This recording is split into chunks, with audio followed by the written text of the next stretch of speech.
स्वागत है आपका हमारी क्लास में। आज हम कक्षा 10वीं की वास्तविक संख्याओं के उदाहरण नंबर पर पहुंच चुके हैं। इससे पहले हमने सब पूरे चैप्टर की रूपरेखा के बारे में समझा, सभी परिभाषाओं के बारे में समझा, एलसीएम एचसीएफ के बारे में समझा, अंकगणित के आधारभूत, भाज्य, अभाज्य, प्राकृत, विषम सभी संख्याओं के बारे में पढ़ा।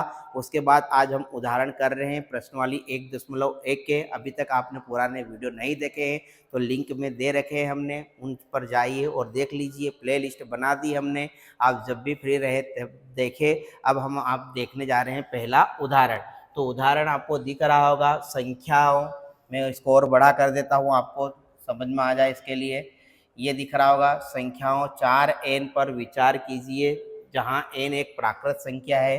जांच कीजिए कि n का कोई ऐसा मान जिसके लिए 4 की घात n अंक शून्य पर समाप्त होता है। आप बहुत सारों को यह क्वेश्चन समझ में नहीं आया होगा, क्वेश्चन क्या कहना चाह रहा है, तो मैं उनको बता दूं। क्या आपको एक संख्या दे रखी है 4 की घात n, क्या दे रखी है 4 की घात n। मैं इधर कर देता हूँ यहाँ पर। अब 4 की घात n का मीनिंग क्या है, तो यहाँ पर आप देखेंगे ये आपको दिखा है 4 की पावर n। तो आपसे पूछा है कि जो n है, यह n ऐसी संख्या हो सकती है क्या जो 0 पे समाप्त होती है। कहने का मीनिंग ये है कि यहाँ 4 की घात n पर विचार कीजिए, जहाँ n प्राकृत संख्या है। क्या है? n प्राकृत संख्या है। इसलिए मैंने आपको पढ़ाया था चैप्टर में कि प्राकृत संख्या क्या होती है। अब यहाँ पर काम आएगा आपको कि प्राकृत संख्या क्या होती है। तो हमने पढ़ा है कि प्राकृत संख्या वह होती है जो 1 से प्रारंभ होती है और कहाँ तक जाती है, अनंत तक। तो ये बोल रहा है n पर विचार कीजिए, जहाँ n एक प्राकृत संख्या है। n का कोई ऐसा मान जिसके लिए 4 की घात n अंक शून्य पर समाप्त होता है। मतलब कि यहाँ पर n एक प्राकृत संख्या है। n एक प्राकृत संख्या है तो मान लो हम लेते हैं n बराबर 1 2 3 4 5। बारी बारी से यदि रखते हैं तो 4 की घात 1 बनेगा जिसका आंसर 4 होगा। फिर 4 की घात 2 रखेंगे तो जिसका आंसर होगा 16। फिर हम 4 की घात 3 रखेंगे तो 4 गुणित 4 गुणित 4, तो 4 चौक 16, 16 चौक कितना हो जाएगा 64। जब हम बारी बारी से n की घात बढ़ा रहे हैं तो हमें एक बार 4 प्राप्त हुआ, एक बार 16 प्राप्त हुआ, एक बार कितना हुआ 64। फिर यदि मैं इसमें 4 का गुणा करूंगा तो फिर लास्ट में 6 आ जाएगा। मतलब कि जब मैं n का मान रखता हूं तो क्या यह 0 पर समाप्त हो रही। क्या यहाँ पर देखा मैंने कि 4 आया, यहाँ पर इकाई का अंक कितना आया 6, फिर यहाँ इकाई का अंक कितना आएगा 4। फिर यदि मैं फिर इसमें 4 की घात 4 रखूं तो 64 गुणित 4 करूं तो कितना आएगा 4 चौक 16, 6 चौक 24, 24 वाले कितना आ जाएगा 25। तो यहाँ पर हमने इकाई का अंक देखा 4 आया, 6 आया, 4 आया, 6 आया, इकाई का अंक 0 आया। क्या तो हमारी ऐसी कोई सी संख्या हो सकती है क्या जो 0 पर समाप्त करे। तो ऐसी कोई सी संख्या नहीं हो सकती n के लिए जो इसको क्या करे 0 पर समाप्त करे। तो हम यहाँ लिख सकते हैं, इसने भी लिखा है, क्या लिखा है, यदि किसी n के लिए संख्या n शून्य पर समाप्त होगी तो वह 5 से क्या होगी, विभाज्य होगी। हमने पढ़ा है कि यदि कोई सी संख्या यदि 0 पर समाप्त होती है तो उसका गुणनखंड 5 और 2 के रूप में मिलता है। तो यहाँ पर हम देखते हैं कि यहाँ गुणनखंड 5 के रूप में आ ही नहीं रहा है, केवल 2 से विभाजित हो रही है। यह संख्या किससे विभाजित हो रही है, 2 की घात 2n, 2 का 2 में करेंगे 4, 4 की घात कितना बन जाएगा n।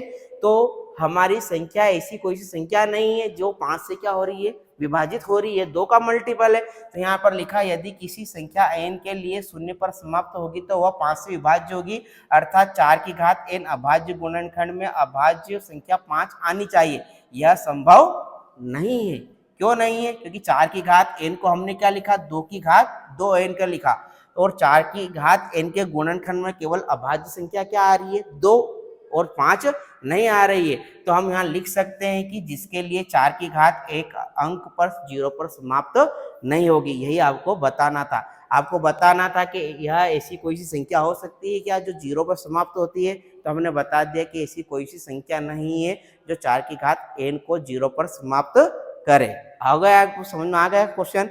फिर हम अगला उदाहरण देखते हैं, उदाहरण नंबर 2। तो उदाहरण नंबर 2 हमारे पास है, यहाँ पर आपको दिख रहा होगा, मैं इसको बड़ा कर दूं उदाहरण नंबर 2 को। तो उदाहरण नंबर 2 है संख्याओं 6 और 20 के अभाज्य गुणनखंड विधि से एचसीएफ और एलसीएम ज्ञात कीजिए। किसका, 6 और 20 का क्या निकालना है आपको, एलसीएम निकालना है। तो अब एलसीएम मैंने कल आपको निकालना सिखाया था, एक बार पुनः देख लेते हैं हम एलसीएम क्या होगा। तो यहाँ पर 4 और किसका निकालना है आपको एलसीएम, 6 और 20 का एलसीएम निकालना है उदाहरण नंबर 2। तो मैं यहाँ पर सोल्व करता हूँ।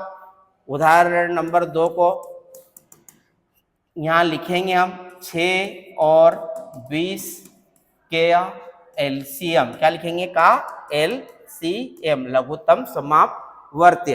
तो हम लघुत्तम समापवर्त्य में क्या करते हैं, दोनों को एक साथ में लिख ले, 6 और 20 को लिख लिया मैंने 6 और 20 को।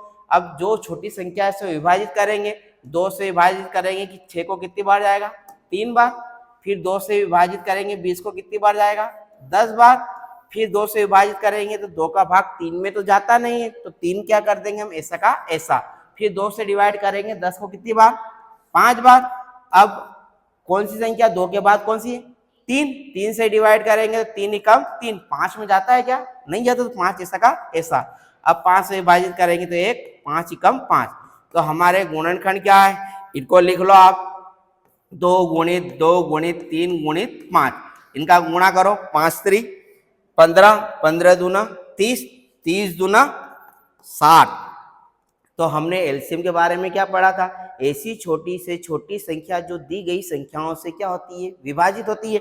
तो 60 ऐसी छोटी से छोटी संख्या है जो 6 से भी विभाजित होगी और किससे विभाजित होगी 20 से भी। 6 का पहाड़ा बोलेंगे तो 10 बार 60 आ जाएगा और 20 का पहाड़ा 3 बार बोलेंगे तो कितना आ जाएगा 60। तो हमने 6 और 20 का क्या निकाल दिया एलसीएम निकाल दिया। तो एलसीएम कितना आया 60। इसने डायरेक्ट कर रखा है 6 बराबर 2 की घात 1 गुणित 3 की घात 1। तो ये 6 का यदि इसने अलग अलग कर रखा है हमने एक साथ में कर दिया। आप चाहें तो इसको ऐसे भी कर सकते हैं, 6 का पहले अलग गुणा करें, ठीक ये आ गया। फिर 20 का आप अलग से डिवाइड करें 10 बार, फिर 2 से करेंगे 5 बार, फिर 5 से करेंगे कितनी बार 1 बार। तो यहाँ 2 और यहाँ 2 कितनी बार आ रहा था 1 बार, तो 2 की घात 1 लिख दिया। अब आप इसको ऐसे भी कर सकते हैं, क्लियर है। अब हम इसको निकालेंगे एचसीएफ, क्या निकालेंगे एचसीएफ। तो एचसीएफ में क्या होता है देखो, यहाँ पर 2 से मैंने 6 को डिवाइड करा 3 बार गया, 3 से डिवाइड करा तो 1 बार करा 20 को। अब दोनों संख्या में कॉमन क्या है 2 यहाँ पर है तो 2 यहाँ पर है दोनों जगह विभाजित। अब इसके अलावा कोई सी ऐसी संख्या है जो यहाँ पर भी है और यहाँ पर भी है। यहाँ पर 3 है लेकिन यहाँ पर 3 है क्या, यहाँ पर 2 है लेकिन यहाँ पर 3 है, यहाँ पर 5 है लेकिन यहाँ पर है क्या नहीं है। तो हमने एचसीएफ के बारे में क्या पढ़ा था, ऐसी बड़ी से बड़ी संख्या जो दी गई संख्याओं को क्या करे पूर्णतः विभाजित। तो ऐसी कौन सी संख्या है जो दोनों जगह आ रही है 2 आ रही है, तो ये 2 आपका क्या कहलाएगा एचसीएफ, क्या कहलाएगा एचसीएफ।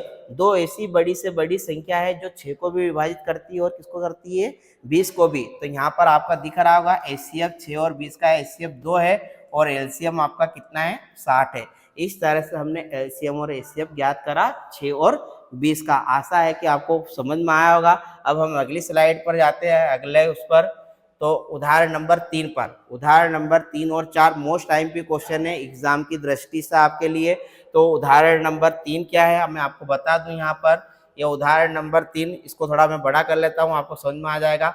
अभाज्य गुणनखंड विधि द्वारा 96 और 404 का एचसीएफ ज्ञात कीजिए और फिर उनका एलसीएम ज्ञात कीजिए। फिर से वही क्वेश्चन 96 और 404 का एलसीएम और एचसीएफ ज्ञात करना है। तो आपको पता ही दिया है मैंने एलसीएम और एचसीएफ ज्ञात करना, 96 और 4 का आप ज्ञात कर सकते हो। और ठीक, फिर इसने क्या पूछा था अभाज्य गुणनखंड विधि द्वारा एचसीएफ ज्ञात कीजिए और फिर एलसीएम ज्ञात कीजिए। तो एक सूत्र के द्वारा हम उसको ज्ञात कर सकते हैं, ठीक यह भी हम कर सकते हैं। इधर देखो पहले हम क्या करेंगे एचसीएफ ज्ञात करेंगे 96 और 404 का। यह मैं आपको सोल्व करके बताता हूँ। उदाहरण किसका 96 और 404 का क्या निकालेंगे हम एचसीएफ, क्या निकालेंगे एचसीएफ। तो एचसीएफ कैसे निकालेंगे, दोनों को डिवाइड करो, 96 को 2 से डिवाइड करो तो कितनी बार जाएगा, 96 का आधा कर दो, डिवाइड करने का 2 का भाग सिंपल सा है उसका क्या कर दो हाफ कर दो। तो 2 चौक 8, 2 8 16, फिर 2 से करेंगे तो 48 का आधा कितना होता है 24, फिर 2 से डिवाइड करेंगे 24 को कितनी बार 12 बार, फिर 2 से करेंगे 12 को कितनी बार 6 बार, फिर 2 से डिवाइड करेंगे कितनी बार 3 बार और फिर 3 से डिवाइड करेंगे कितनी बार 1 बार। इसी प्रकार आप 404 का निकालेंगे, 404 2 से करेंगे कितनी बार आएगा 202, 202 को 2 से करेंगे तो कितना आएगा 101। अब 101 ऐसी संख्या है जो किसी से विभाजित नहीं होती, डायरेक्ट किससे होगी 101 से। तो कितनी बार जाएगा, एक बार। अब आपको यहाँ पर देखो कि दोनों संख्याओं में कौन कॉमन है, 2 यहाँ पर है, 2 यहाँ पर है, तो इस 2 को मैंने कहाँ लिख लिया, यहाँ लिख लिया। अब 2 यहाँ पर है, 2 यहाँ पर है, तो यहाँ पर इसको कॉमन को लिख लिया। अब यहाँ पर कोई सी भी संख्या कॉमन नहीं है, 2 यहाँ है लेकिन यहाँ नहीं है, यहाँ 101 है तो यहाँ पर 101 नहीं है, तो दोनों जगह कौन सी संख्या कॉमन है, 1 2 बार एक बार आया, फिर 2 एक बार आया, तो इस 2 और 2 का गुणा करूंगा तो कितना आ जाएगा आपके पास 4। क्या आ जाएगा 4। तो इन संख्या का 96 और 404 का तुम्हें एचसीएफ कितना आया 404 आया। कितना आया 404। अब आपको सूत्र की सहायता से क्या ज्ञात करना है, एलसीएम। इसने डायरेक्ट कर रखा है तो मैं आपको एक सूत्र बता देता हूं कि वो सूत्र क्या होता है। तो यहाँ पर सूत्र होता है LCM into HCF. LCM into HCF बराबर दो संख्याओं का गुणनफल। क्या होता है, दो संख्याओं का गुणनफल। प्रथम संख्या या प्रथम संख्या हो जाएगी आपकी गुणित दूसरी संख्या। क्या हो जाएगी, दूसरी संख्या। अब देखो सूत्र कैसे काम करता है। एलसीएम, ठीक, पिछली स्लाइड में जाओ। एलसीएम हमको क्या करना है, ज्ञात करना है। तो एलसीएम क्या रहेगा, ऐसा का ऐसा। एचसीएफ हमने कितना निकाला 4, तो मैं एचसीएफ की जगह कितना लिख दूंगा, एलसीएम ऐसा का ऐसा, एचसीएफ की जगह कितना लिख दूंगा 4। प्रथम संख्या हमारी कितनी थी, आप क्वेश्चन में कितनी दे रखी थी, 96 दे रखी थी, और दूसरी संख्या कितनी दे रखी थी 404। तो मैं प्रथम संख्या की जगह कितना लिख दूंगा 96, द्वितीय संख्या की जगह कितना लिख दूंगा 404। अब मैंने लिख दिया है संख्या। अब मैं एलसीएम का जब मान ज्ञात करूंगा तो ये 4 के गुणे में है तो कहाँ चला जाएगा, अपोन में चला जाएगा। तो ये मैंने अब 4 कहाँ भेज दिया, अपोन में भेज दिया। अब मैं इस 4 से क्या कर दूंगा, इसको भाग लगा दूंगा। क्या लगा दूंगा, भाग। या 4 से 404 को भी डिवाइड कर सकते हैं। 4 एकम 4, 0 ऐसा का ऐसा, 4 एकम 4, मतलब कि 96 गुणित कितना आ गया 101। अब 101 और 96 का जो गुणनफल आएगा वही तुम्हारा क्या कहलाएगा, एलसीएम। क्या कहलाएगा, एलसीएम। तो मैं यहाँ पर 96 का गुणा 1 में करता हूँ तो 96 एकम 96, हासिल कितना आया 9। 96 का 0 में करूंगा तो 0 बन जाएगा, हासिल कितना था हमारे पास 9। फिर 96 का 1 में करूंगा तो कितना आएगा 96, तो कितना आया 9696। यह तुम्हारा क्या आ गया, एलसीएम। क्या आ गया, एलसीएम। देखते हैं उदाहरण में क्या आया आंसर। तो यहाँ पर हम देखते हैं तो यह आपका आंसर है 96, 9696। तो जब आपको कोई सी दो संख्या दे रखी रहे और एक एलसीएम दे रखे रहे तो आप किसी भी संख्या को ज्ञात कर सकते हैं इस सूत्र के द्वारा। ये जो सूत्र दिख रहा है, यह सूत्र आपको कोई सी भी 3 संख्या दे रखेगी और चौथी क्या कर ली जाएगी, पूछ ली जाएगी। तो यहाँ पर अभी आपको एचसीएफ दे रखा था, हमने ज्ञात कर लिया। प्रथम और दूसरी संख्या दे रखा था, ठीक, हमने एलसीएम ज्ञात कर लिया।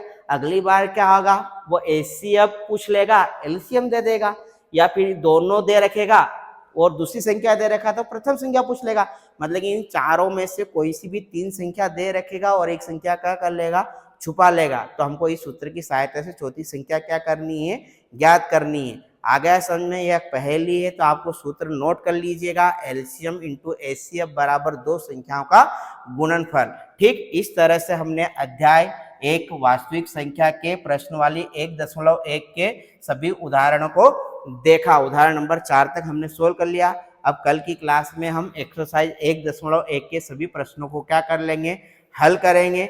आपसे एक विनती है कि आप फेयर कॉपी बना लीजिए और उसमें पॉइंट टू पॉइंट लिखते जाइए। मैं एक एक क्वेश्चन सोल्व करा रहा हूँ आपको।